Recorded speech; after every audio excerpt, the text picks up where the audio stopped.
Hello class, my name is Gage Corner and today I will be presenting to you project management for building construction. Presentation learning objectives: observe what a project organization is and does, observe the roles of planning, scheduling, and controlling, observe a sample project organization, learn the role of a project manager, and look at the difference between good and bad managers. First, when we look at a project organization, the first key element to know is that it's almost always a temporary structure of relationships. A company will oftentimes allocate any needed resources, that's people, human resources, supplies, anything like that. They will temporarily bring together to complete the project, and this is always headed by the project manager, who is in direct communication with basically everyone involved. The first segment to this that we're going to look at is planning. Every job has standards and conditions, whether this is timing, quality conditions. If you're doing work for a certain account or company, they often like things done a certain way. The next part of planning would be defining the project. This gives managers direction in their design of the project. This means when they put it all together and guide their different segments of employees, they can oftentimes give them direction. Everyone's working towards the same goals. They know the time frames. And that leads into the next part of planning, which is goal setting. Separate departments have deadlines. Goals are set by general contractors and anyone in leadership. This just means that the project manager is in contact with lead engineers, people like that, so they're all on the same page. The next segment to project management is scheduling. This means allocating resources, be human, monetary, and supplies. To make things work on schedule, you have to have things ready on time and for the right amount of time. This leads into secure time frames, relating people and activities. Oftentimes different companies are used throughout the project, and communicating with them is key throughout the project. The third segment to this is controlling. Controlling is just another way of saying monitoring, and this would be monitoring resources, cost, quality control, and budgets. Oftentimes a good project manager will take responsibility for all four of these aspects. Even if he's direct contact or not, it still falls on his shoulders. The next part of controlling would be develop your plans and redesigning plans if standards are not being met. Oftentimes halfway through a project, you see you're not going to get it done on time, so you have to reallocate resources to get the according job done. And here we can see a sample project organization. This is how one is set up basically with any company you're going to look at. I like to point out here at the top, you see the president, who is in direct contact with all 6 facets of the business: be human resources, marketing, finance, design, quality management, and production. You can also see that if the company has more than one project going on, the president's still going to be in contact with every project manager, every facet of the business, and this way the president can relay anything he wants done through the project managers to the mechanical engineers, the test engineers, the technicians, anyone working in the field. This is kind of the project managers, definitely the middleman as regards to goals and setting conditions for the project. The last thing I like to point out about this sample project organization is that the project manager is somehow connected to every aspect of the business. You can see how this is communication is key for a project manager. You can see how someone who's a good leader can really make a big impact on an organization at this role. Next, we're going to look specifically at project managers and their roles. Most importantly, they have to make sure all activities are finished on time.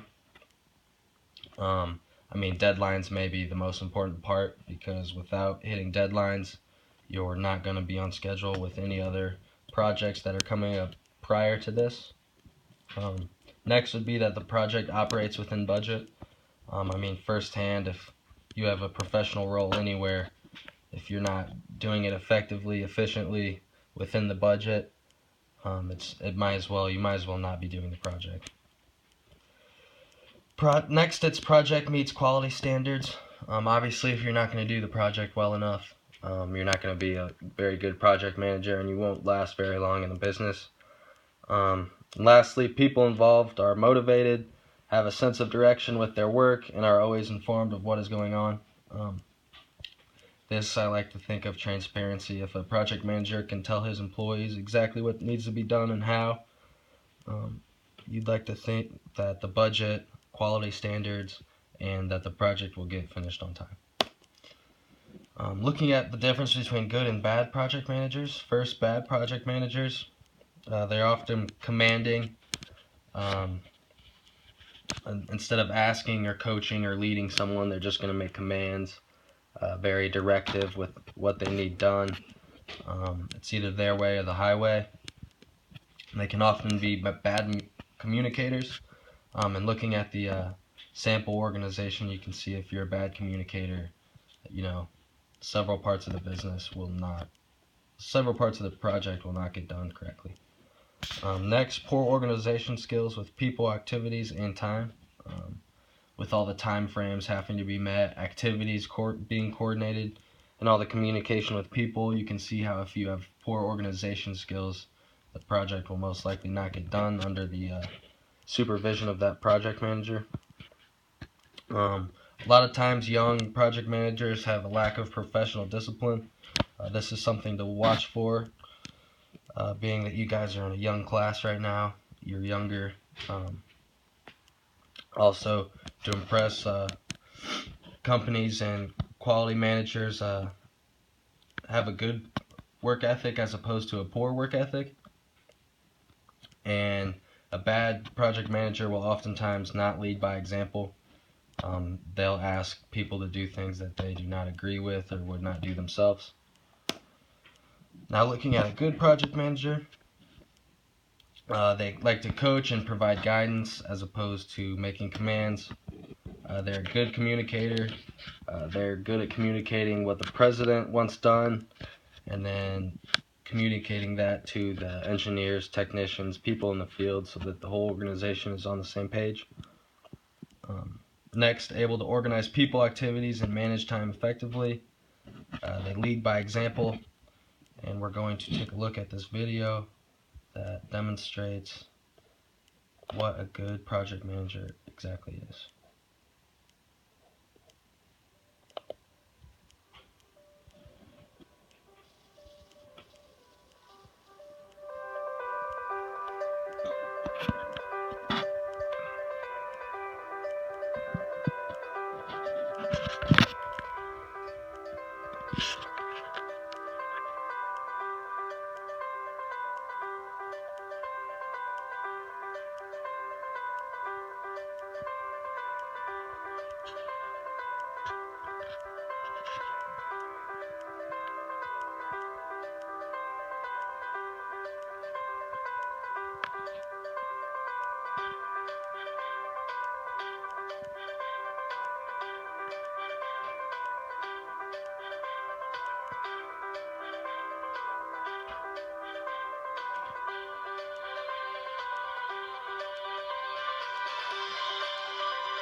Okay, and finally, are there any questions?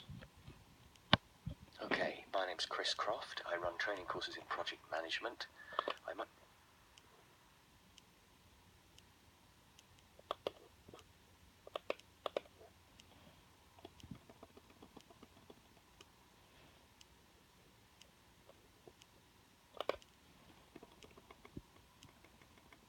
One second here. Okay, is there any questions? Yes, you. What can be the hardest role of a project manager? Oftentimes it's coordinating time goals and deadlines. Because it's a temporary structure that they're often dealing with, relating people together is often the hardest times because you're using perhaps contractors or people that aren't necessarily inside your company. So coordinating them together is oftentimes the hardest part. Next question. Has technology enhanced project managers' ability to control the project? Yes. Companies like Microsoft have software that monitors timeframes, budgets, work teams, resources, and even funding. Um, even 10 years ago, there wasn't software out there that could do some of the things that you can do today. It lets the managers keep a thumb on basically everything that's going